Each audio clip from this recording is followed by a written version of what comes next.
Con la presidenta del Partido Socialista, la senadora Paulina Bodanovich, a esta hora en Mesa Central. Senadora, muchas gracias por la gentileza de estar acá. Buenos días. Hola, muy buenos días, Iván. ¿Qué evaluación hace primero de cómo el gobierno ha manejado la emergencia política, la tormenta política, no la climática, no la meteorológica, del escándalo de la plata de Antofagasta de Democracia Viva? Bueno, la tormenta climatológica, primero, creo que es bien complejo lo que está ocurriendo y hay que aprovechar las pantallas, si me permites, para no solamente solidarizar con quienes están en las regiones que están devastadas, entre ellas la de Maule, que represento, y que me voy a ir en un rato más en cuanto podamos transitar. Pedirle a la gente también que tenga cuidado, que no transite de un lugar a otro porque hay rutas cortadas, y que creo que el Estado se ha movilizado, y hablo del Estado porque no es solo el gobierno, vemos a las Fuerzas Armadas, vemos un despliegue importante tratando de solucionar todos los problemas que hay en estos momentos, así que todo nuestro cariño con las familias afectadas. Lo que tú preguntas, creo que el gobierno finalmente, el presidente, toma la decisión correcta. Sacar a la subsecretaria y pedirle la renuncia, porque la verdad es que ella, como todo subsecretario, es el jefe del servicio, es quien tiene la responsabilidad del control administrativo interno. Y lo que ella señaló ayer en una actividad con el ministro Montes, en unas entregas de casa en Lo Prado, es muy grave, que recibió antecedentes y por 50 días no hizo nada. Dijo, recabé antecedentes.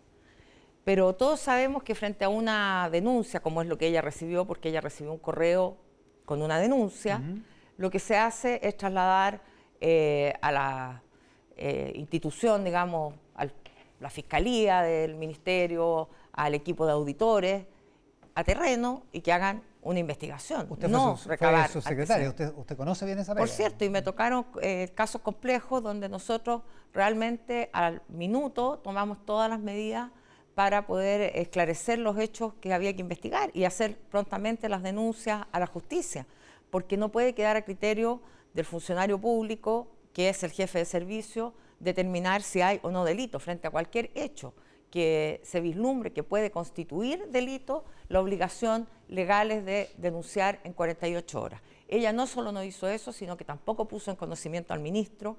Creo que las palabras del senador Latorre la semana pasada también fueron bastante desafortunadas en orden a eso, porque, y yo se lo dije a él, aquí no se trata de buscar culpables dentro del ministerio, sino más bien de que la ciudadanía tenga la certeza de que no va a haber protección de nadie, de que se van a esclarecer los hechos y de que vamos a tener transparencia total acerca de la asignación de estos recursos y de todos los demás recursos.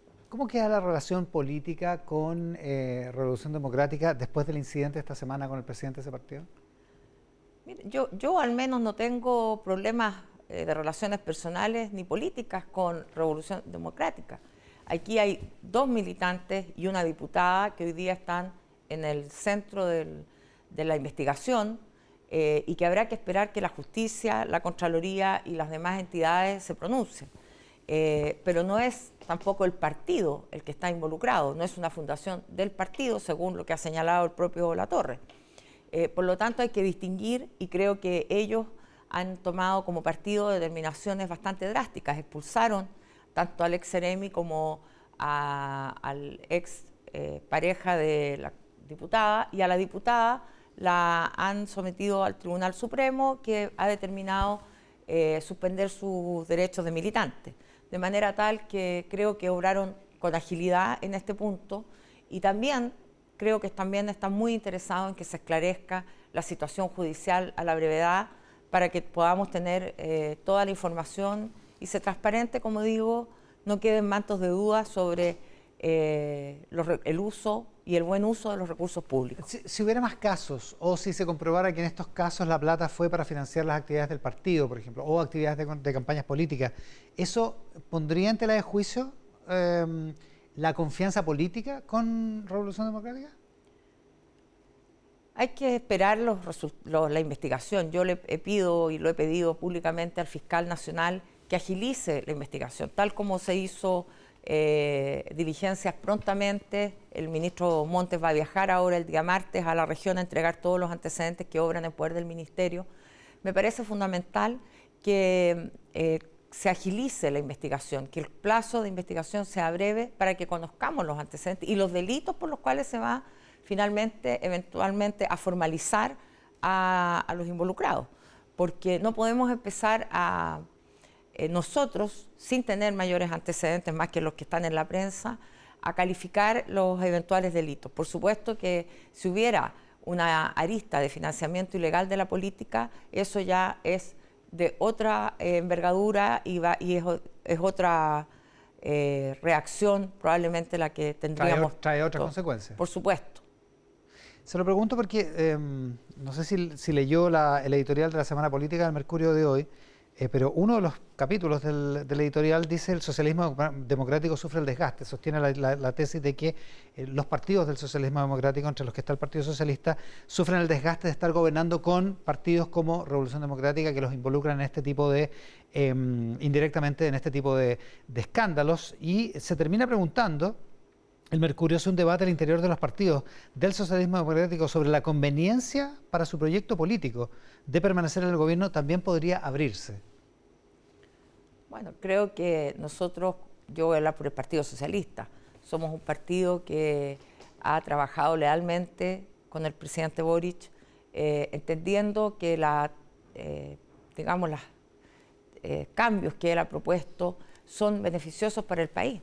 Sabemos que la reforma previsional no la va a impulsar la derecha. Nunca la derecha va a querer reformar el sistema de AFP porque lo crearon hace 40 años y hace 40 años le dijeron a los trabajadores y trabajadoras de Chile que iban a tener pensiones equivalentes a su sueldo en vida profesional. Si ganaban 500.000 pesos, usted iba a jubilar con 500.000 pesos. Con ese engaño, la gente pasó al sistema de AFP, se obligó desde el decreto ley 3.501 a quienes ingresaban a prestar servicios a ingresar a las AFP, y quienes estaban en las cajas de previsión antiguas, que tenían muchos mayores beneficios, mejores pensiones, las cajas antiguamente construían viviendas para sus afiliados, en fin, tenían otros beneficios, quedaron también entregados a este sistema. Ahora, yo no sé qué tiene que ver la historia del sistema previsional con lo que le pregunté. Pero no, bueno. Tiene que ver, Iván, porque mira, nosotros, ¿por qué como Partido Socialista estamos en el gobierno? Estamos porque creemos que el presidente Boric puede hacer cambios en el país y creemos en esos cambios. Creemos en que el sistema de previsión ya no da más. Creemos en que la nueva Constitución no va a solucionar todos los problemas, por cierto, pero que es necesaria. Y eso está por sobre la incomodidad que le pueden provocar sus aliados, digamos. Es que mira, no es una incomodidad. Nosotros no compartimos ningún tipo de faltas a la probidad ni a la falta de transparencia, ninguna. Y eso lo sabe el gobierno, lo saben el presidente de RD, con quien yo hablé, todos lo saben, que nosotros en esto vamos a ser muy categóricos y somos los primeros que vamos a impulsar, y así lo haré el día martes en el comité político, llevando propuestas de mejoras en este sistema de las transferencias, por ejemplo. A mí no me parece que para estos asentamientos precarios, tan elaborado nombre para decir campamentos, sí, que para los campamentos tengamos que tener fundaciones que llevan soluciones. ¿Por qué no las puede llevar el Estado? Esto tiene que ver precisamente con el Estado subsidiario, con que el Estado... ¿Es literalmente un ejemplo de Estado subsidiario? Claro, finalmente el Estado se repliega, le entrega a los privados dineros para que los para que los privados vayan a hacer una actividad que es propia del Estado. Si hay que instalarle luminarias, si hay que instalarle casetas sanitarias o hay que instalarle basureros a los campamentos, ¿por qué no lo puede hacer el propio Estado? ¿Por qué tenemos que tercerizar? Es medio complicado desde el punto de vista legal e institucional que el Estado acepte como una realidad que existen estos campamentos que muchas veces son en asentamientos ilegales, digamos. Claro, pero también tienes que hacerte cargo de una realidad sanitaria. De una realidad sanitaria. Esas personas están ahí. No, y hay una cuestión de humanidad, sí, por eso el Estado financia estas cosas. Y de derechos humanos. Pero a lo que voy yo es por qué aceptamos como este sistema como un sistema perfecto. Este sistema, tal vez, lo que da cuenta este caso de Fundación Democracia Viva, finalmente es que cuando las platas no tienen un adecuado control, y en este caso es importante determinar además algo, si se fraccionaron las entregas a propósito para que se eludiera el control de la Contraloría o no. Eso es un delito.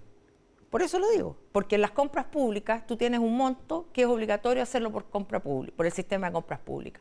Si tú fraccionas las compras, estás eludiendo el sistema. Si lo haces a propósito. A propósito, claro. Si en vez de comprar una compra de 1 millón, pongo un ejemplo, compras 3 de 333, ¿ah? Es la misma plata, pero son 3 compras que quedan fuera del control. Entonces también es importante saber si aquí hubo realmente dolo para eso, si hubo una intención de defraudar al fisco o no. Le pregunto por las relaciones políticas porque el viernes en la mañana entrevistamos en Tele 13 Radio al senador Fidel Espinosa, que es de su partido, y la verdad es que su tono era muy crítico, estaba muy enojado con esta situación y a ratos parecía un senador de oposición, derechamente. Y ahora en la mañana, en estos últimos minutos, ha puesto 2 tweets diciendo que la presidenta del Partido Socialista, o sea usted, defiende a muerte al ministro Montes. Me parece que es una buena defensa corporativa, pero si eres ministro y en tus narices ocurren todas estas irregularidades, estos robos, no sé cuán buen ministro eres. Es al menos para pensarlo, ¿no? Esa una. Y la otra dice, un ratito después, al parecer la ministra vocera de gobierno, Camila Vallejo, se quedó en la Antártida. No ha dicho nada del escándalo que sacó las fundaciones pro gobierno financiadas descaradamente. Son platas de los chilenos. Mereceríamos escucharla, ministra. ¿No dirá nada? Es diputado de su partido, Fidel Espinosa. Bueno, la vocería del Partido Socialista la ejerzo yo estatutariamente como presidenta del partido y quiero decirles que en la reunión que sostuvimos como mesa del partido antenoche, en exigir rapidez en la investigación, en exigir transparencia de toda la asignación de fondos de este ministerio y de otros ministerios. A mí me parece bien que transparentemos por qué los ministerios y desde cuándo ocurre esto. Si esto no lo inventó este gobierno, esto ocurre, como se dice en el servicio público, siempre se ha hecho así. Y la verdad es que si siempre se ha hecho así, no quiere decir que esté bien hecho. ¿Inventó qué cosa? ¿Inventó el sistema de asignar directas a fundaciones? Claro. No que las fundaciones sean truchas, digamos. No, lo de la fundación trucha tiene que investigarlo la justicia. Esos son todavía para nosotros, y yo aquí te hablo como abogado, todavía nosotros lo que tenemos como hechos son que un Ceremi le entrega a una fundación que fue recientemente creada una cierta cantidad de dinero que no sabemos si se usó o no se usó para los fines que se establecieron. Claro, y el escándalo está más bien por el lado del tráfico de influencia, digamos, no por a eso voy. Ya. Ahora, puede que la fundación efectivamente haya hecho el trabajo, eso no lo sabemos. Lo que yo quiero reiterar es que el Partido Socialista... El ministro Montes, que de su partido dijo que mejor devolvieran la plata, da la impresión de que eso indica que no han hecho al menos todo el trabajo. Aquí hay distintos niveles de control y por eso que la salida de la subsecretaria era necesaria, porque ella es la jefa de servicio, es la que ejerce el control administrativo, es la que debió prever que esto ocurriera. Si no lo pudo prever, porque no existía a lo mejor esto dentro de la matriz de riesgo del ministerio no estaba, bueno, cuando recibe la denuncia debió actuar y no quedarse callada 50 días. Ese es el problema. Yo no le estoy atribuyendo intenciones porque desconozco más hechos que los que están en la prensa, pero sí creo que la función administrativa de la subsecretaria no la cumplió a cabalidad. El ministro, ¿qué ha hecho? Desde que tomó conocimiento ha tomado todas las medidas necesarias. Dispuso una revisión de todas las asignaciones. En segundo lugar, dispuso que se congelara el traspaso de dineros. Entonces, frente a esto que yo hago una defensa corporativa, yo no hago defensa corporativa. Yo creo que aquí tenemos que distinguir lo que es un mal sistema de asignaciones respecto de una labor que no se desempeñó adecuadamente, que es la de la subsecretaria, y respecto de la actuación que ha tenido el ministro. Entonces, yo no estoy por defender a nadie porque sea de mi partido, no, sino simplemente porque creo que hay que distinguir los niveles de responsabilidad. Hablemos de eso a la vuelta de la pausa. Vamos a hacer una pausa. A la vuelta hablamos del futuro del Partido Socialista, de los niveles de responsabilidad y del futuro del gobierno, ¿le parece? Perfecto. Estamos con la senadora Paulina Bodanovich, presidenta del Partido Socialista. Senadora, ¿cómo sigue el gobierno de aquí en adelante? Usted mencionaba el viaje del presidente al sur. ¿Usted lo defiende, el viaje, la decisión de haber viajado? Mira, yo creo que ya el viaje estaba planificado y conozco, por haber sido subsecretaria de las Fuerzas Armadas, lo que significa la preparación de ese viaje y que hay instantes muy breves donde se puede hacer un viaje con condiciones de seguridad. Es hipercomplejo, climatológico, que ir y volver, digamos, ¿no? Y también creo que es una señal de hacer soberanía en la Antártica. La Antártica también es Chile. Nosotros cuando vemos el mapa vemos un triangulito abajo, pero no entendemos que esa proyección es muy importante.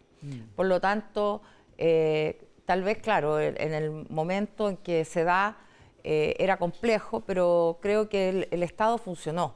Estuvieron los ministros, el subsecretario Monsalve a cargo de la emergencia. No ha habido falta de trabajo por parte del Estado y ha habido una conducción que creo que es inobjetable en relación a la prontitud con que se abordó la emergencia en todas las regiones. Ya puede ser, pero usted es la primera persona del gobierno que dice que la Antártida es efectivamente importante. Y además, no se discute eso, sí, o sea, el punto es, pero como que no había una explicación de parte, o no la hubo antes más bien, de parte del gobierno. Y el presidente tiene que salir a enfrentar las preguntas incómodas anoche. Yo creo que la Antártica es importante y además tenemos hoy día, hay reclamos sobre ella, por lo tanto, también es Chile. Por eso, Es algo que nosotros... ¿faltó que el gobierno lo hubiera explicado mejor? Tal vez el presidente pudo haberse referido a ello cuando abordó el avión, porque queda la impresión de como que fuera algo exótico ir a la Antártica. Y la verdad es que fue por el fin de semana largo. Claro, todos los presidentes lo hacen. Además, me imagino yo que para él, que es de Punta Arenas, también debe tener un significado distinto el hecho de estar allá.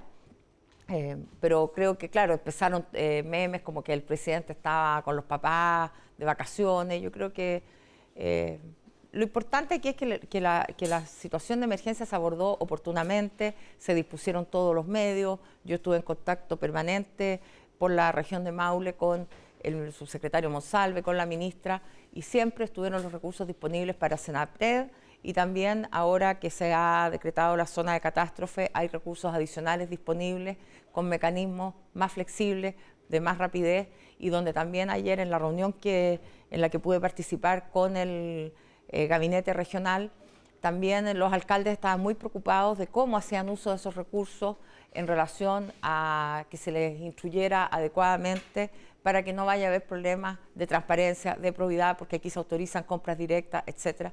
Así es que también desde ahí hay una preocupación todos saltones después de los escándalo. propios alcaldes. Oiga, en orden a eso. Yo le menciono lo del viaje a la Antártica y le menciono lo que aparentemente es una explicación muy débil de parte del gobierno, pensando en cómo sigue el gobierno de aquí en adelante, senadora, porque usted es la presidenta del Partido Socialista y el Partido Socialista tiene que, seguir lidiando de aquí en adelante con esto y con sus propios problemas y con los problemas de los otros en lo que es el funcionamiento de la alianza de gobierno. Bueno, nosotros como partido sostuvimos una reunión amplia de Comité Central la semana pasada, 110 miembros de todo el país estuvieron acá y discutimos un poco aquello. Y nuestra conclusión es que obrando unidos todos los sectores del oficialismo, incluyendo la democracia cristiana, y no solo el electoral, estoy hablando de cómo vamos a enfrentar las próximas elecciones municipales y de gobernadores, con una lista única, que allí ya hay una decisión política tomada y aceptada por todos, sino que con unidad de ciertos objetivos que son importantes y a los que yo me refería hace un rato cuando hablaba de la reforma previsional. Para nosotros, como sectores oficialistas, no es irrelevante que se apruebe o se llegue a un pacto tributario. Es muy importante ese pacto tributario porque avanza hacia algo que es la justicia tributaria, que es algo que en lo que creemos y que hace la diferencia con otros estados que muchas veces acá se miran con admiración y que se ponen de ejemplo, como España, bueno, para qué vamos a nombrar los estados nórdicos, pero con estados como España, por ejemplo. Entonces, si nosotros somos capaces de hacer eso con el empresariado, la declaración de la CPC me parece extremadamente compleja porque se pone en una situación de intransigencia de no aceptar este diálogo. Está bien que se busquen medidas pro inversión, estamos todos de acuerdo en eso, el propio ministro Marcel lo está, pero no puede ser que con ocasión de esta discusión, o peor, con la excusa de esta fundación que eventualmente mal usó dineros fiscales, finalmente se atrinchere la derecha y diga no hay reforma tributaria, no hay pacto tributario, porque ese pacto tributario no solo va a financiar la reforma previsional, también va a permitir reformas en salud, va a permitir financiar las listas de espera que están atrasadísimas. Perfecto. Y va a permitir que tengamos un mejor país. Y puede ser incluso, senadora, que los 500 millones de pesos de este escándalo sean marginales en función de los 8.000 millones de dólares de la reforma tributaria. El punto es que quedaría en el ala la reforma, porque en realidad como que no tiene presentación justo en este momento, más aún con lo que ha pasado con la entrevista del ministro el domingo pasado acá, con la declaración de los empresarios. Digo, la reforma tributaria está como herida de muerte, ¿no? Yo creo que ninguna cantidad es irrelevante, Iván. Porque sí, de acuerdo, no. Solo dije que era marginal peso, en proporción sí, con la otra. Todo peso que por supuesto. Si no, no estaríamos hablando del escándalo. Finalmente va en perjuicio de los chilenos. Entonces aquí no podemos minimizar, sea poco, mucho, todo eso es relativo. Yo creo que lo que no podemos relativizar es que el bien el buen uso de los recursos fiscales es una obligación para todos. Pero estamos claros y para que todos los funcionarios públicos. ¿Usted está de acuerdo en que políticamente no es razonable aumentar los impuestos cuando pasan cosas como esta? No, yo creo que hay que distinguir las situaciones y lo que nosotros podemos hacer es abordar, por ejemplo, el tema de la modernización del Estado, de esto mismo que estábamos hablando, si es necesario que sean fundaciones externas y por qué no puede ser un ente estatal que pueda distribuir eso, porque la derecha suele decir que los privados son mucho más eficientes, pero aquí vemos que los privados no son tan eficientes a lo mejor y falta mucho control respecto de los privados, porque cuando las platas salen del Estado, ¿cómo se logran controlar? En cambio, si nosotros tenemos un ente centralizado para ciertos temas que tengan el control férreo de la Contraloría, ahí no va a haber distracción de fondos públicos. Por lo tanto, yo también creo que es perfectamente compatible discutir el aumento que es para el 1% de la población tributario en beneficio del otro 99% y también con mejorar el sistema del Estado, de funcionamiento del Estado con mayores controles y que ambas situaciones pueden conversar y podemos avanzar a tener recursos suficientes para poder solventar las necesidades de Chile. Es mentira que reasignando o terminando con ciertas transferencias vamos a poder financiar el gran problema de la previsión social que tiene Chile. Eso es falso. Ahora, una última cosa.